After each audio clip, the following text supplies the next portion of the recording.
Bournemouth DVD rental store Flicks closes after 40 years.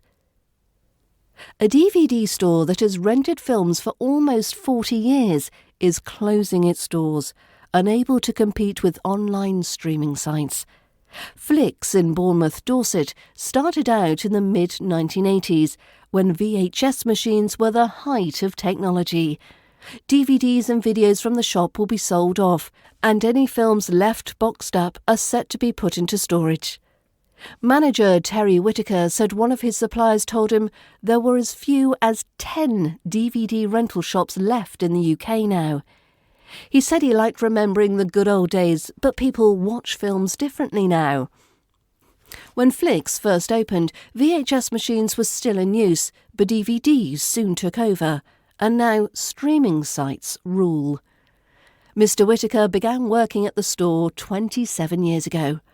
When I started, it was part-time, then 2 years became 10, then 20, he said. But it never felt like work. I've always enjoyed it here. I found some old VHS machines, the heavy, bulky things, and we kept a stash of the original Star Wars trilogy hidden away. I also found 2 old Braveheart posters, the 50-year-old said. With a movie like Crocodile Dundee, people used to have to wait for it to come out on video. Then they'd have to reserve it. Pretty Woman was the same. You wouldn't just walk in on the day it was released. You'd have to book or pre-book it before it even came out. Those were the good old days. Mr. Whitaker said streaming had made watching films less of an occasion, definitely. Back then, you'd come in as a family and pick a film each and sit round, have the build-up and watch it as a family and eat popcorn.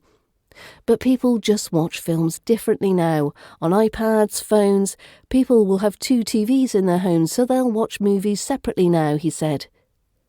The store manager said he wasn't too sure what he would do once the store closed for good. I've got a couple of months to close down the company yet, then I'll find something else, he said. My favourite movie of all time? It changes, but the constant is Dances with Wolves.